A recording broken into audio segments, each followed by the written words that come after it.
नमस्कार, मैं हूं आपका दोस्त विजय विद्रोही। आप देख रहे हैं अनकट।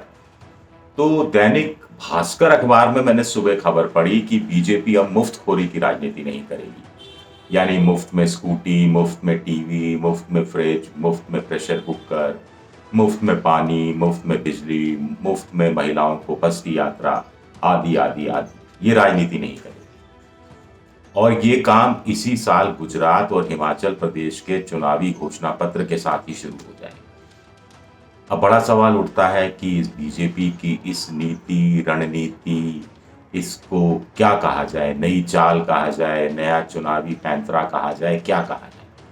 क्योंकि पहले बीजेपी खुद मुफ्त की राजनीति करती रही है, मुफ्तखोरी करती रही है।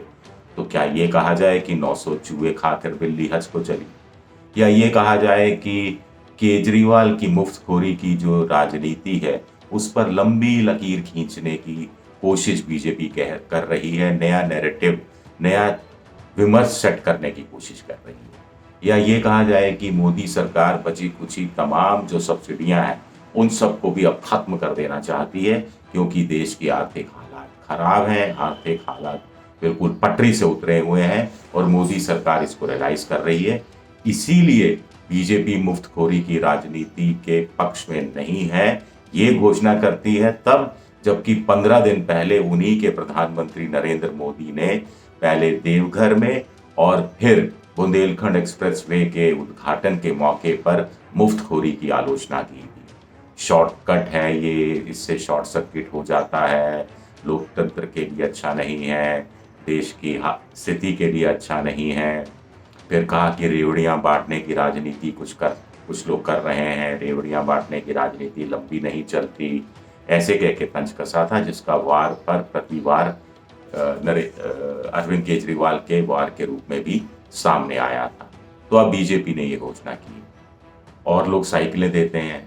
सबसे बड़ी बात है कि इसमें बीजेपी ने घोषणा की है, क्या एनडीए के साथी भी इसे मानेंगे? क्या एकनाथ शिंदे जो नए साथी हैं वो भी इस बात को मान जाएंगे, जिन्होंने हाल ही में कुछ रियायतें दी हैं? क्या नीतीश कुमार इस बात को मान जाएंगे? नीतीश कुमार की पार्टी ने तो मुफ्त में साइकिलें दी और साइकिलें देने का एक चलन सा शुरू किया, लैपटॉप दिए, बहुत सारी चीजें दी। यूपी में योगी सरकार ने लैपटॉप दिए, किसानों का कर्जा माफ किया, महिलाओं के लिए बहुत सारी घोषणाएं की। अभी हिमाचल प्रदेश की सरकार ने बसों के अंदर महिलाओं के लिए किराया है उसमें काफी हद तक कमी की है और बिजली भी ग्रामीण इलाकों में 100 या 200 यूनिट तक मुफ्त दी है। तो क्या पुराना जो हो गया वो तो वापस नहीं होगा, ये मानकर चला जाना चाहिए, लेकिन कुछ नया नहीं जोड़ा जाएगा, क्या हम ये मानकर चलें? एक बड़ा सवाल ये भी उठता है। दूसरा, अब जैसे साइकिल नहीं देंगे, लेकिन साइकिल के बदले में पैसा दे देंगे जिस पर आपको ब्याज नहीं देना पड़ेगा, और साल 2 साल की ईएमआई बांध दी जाएगी कि साल 2 साल 3 साल 4 साल में 5 साल में बहुत सारी योजनाएं होंगी ऐसी जिसमें 5 साल के अंदर लोग पैसा चुका देंगे वापस, सरकार को ब्याज नहीं देना पड़ेगा, अपने हिसाब से ईएमआई तय कर लो और चुका दो। अच्छी स्कीम है एक तरह से देखा जाए। इसी तरह 5 लोगों ने अगर समूह बना लिया तो उनको कोई काम दिया जाएगा, इस तरह की बातें कही जा रही। लेकिन ये तो पहले भी होता रहा है, राजस्थान में भी 30 जिले 30 काम, अपना गांव अपना काम। और ये भी होता रहा था, भैरव सिंह जी के समय में शुरू हुआ था कि अगर गांव के लोग मजदूरी करने के लिए तैयार हो जाएं तो जो मटेरियल है वो सरकार सप्लाई कर देगी। यानी स्कूल में कमरा बनवाना है तो सरकार सीमेंट ले आएगी, पत्थर ले आएगी, ईंट ले आएगी, खिड़कियां ले आएगी, दरवाजा ले आएगी, बस जो गांव के लोग हैं वो मजदूरी करें, यानी वो नींव खोदें, नींव भरें, पत्थर लगाएं, सीमेंट लगाएं, ये सारा काम करें। तो ऐसी ही कोई योजना इस तरह की भी लगती है।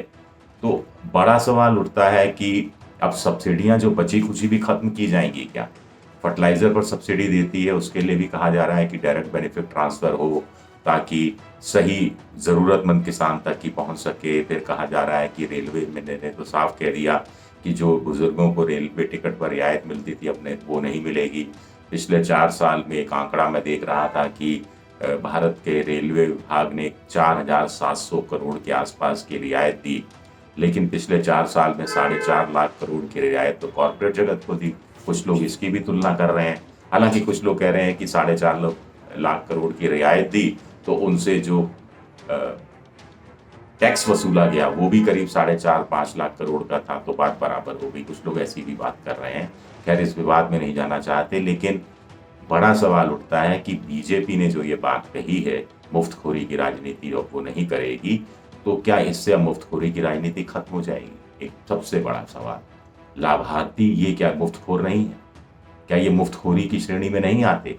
या समाज कल्याण से जुड़े हुए, उत्थान से जुड़े हुए, गरीब कल्याण से आते हैं जुड़े हुए? कुछ योजनाओं में तो मेरी तरफ से तो आते हैं, लेकिन विपक्ष आमतौर पर ये बात कहता है कि 5 किलो मुफ्त अनाज देकर आप चुनाव जीत जाते हो और आप लाभार्थियों के नाम पर टैक्स पेयर का पैसा दे रहे हो, उन से चुका रहे हो लाभार्थियों की स्कीम का भुगतान, लेकिन चुनावी फायदा अकेले उठा रहे हो। तो ये भी क्या मुफ्तखोरी की तरह नहीं आएगा क्या? या प्रोटेक्शन मनी की तरह इसको नहीं लिया जाएगा? मुफ्तखोरी शब्द से अगर आपको चिढ़ है, तो क्या लाभार्थी एक नया वोट बैंक आपने तैयार कर लिया तो आपको लगता है कि लाभार्थी वोट बैंक इतना मजबूत हो गया कि अब मुफ्तखोरी की जरूरत नहीं है, और मुफ्तखोरी की खुली आलोचना करके आप आम जनता का विश्वास जीत सकते हैं, मध्यम वर्ग का विश्वास जीत सकते हैं, कॉर्पोरेट जगत का विश्वास जीत सकते हैं और केजरीवाल की राजनीति को ध्वस्त कर सकते हैं? क्या बीजेपी का ऐसा कोई प्लान है? लाभार्थी यानी जिनको प्रधानमंत्री आवास योजना में घर मिला, उज्ज्वला योजना के तहत गैस सिलेंडर मिला, स्वच्छता कार्यक्रम के तहत शौचालय जिनके घर पर बना, उजाला स्कीम के तहत घर में बिजली आई, हर घर नल को जल की स्कीम के तहत पानी की पाइपलाइन घरों तक बिछ रही है, काफ़ी हद तक बहुत सारे राज्यों में बिछ भी चुकी है। और इसके अलावा डायरेक्ट बेनिफिट ट्रांसफ़र, जनधन योजना के तहत पैसा महिलाओं के खाते में, पैसा किसानों को अब 6,000 रुपया साल का देते हो, सभी किसानों को देते हो। तो इसको क्या समाज कल्याण से, किसानों कल्याण से जोड़कर देखा जाए?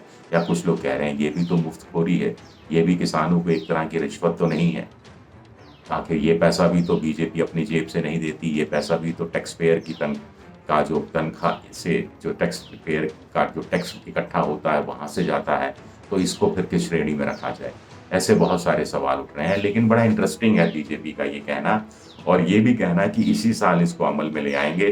तो अब इंटरेस्टिंग रहेगा कि राष्ट्रीय पार्टियों का रुख मुफ्तखोरी को लेकर क्या रहता है और रीजनल पार्टीज का रुख मुफ्तखोरी को लेकर क्या रहता है।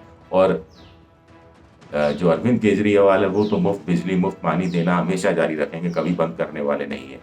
वो बीजेपी की जो ये मुफ्तखोरी राजनीति नहीं करने की नीति है, इसकी क्या काट निकाल कर लाते हैं।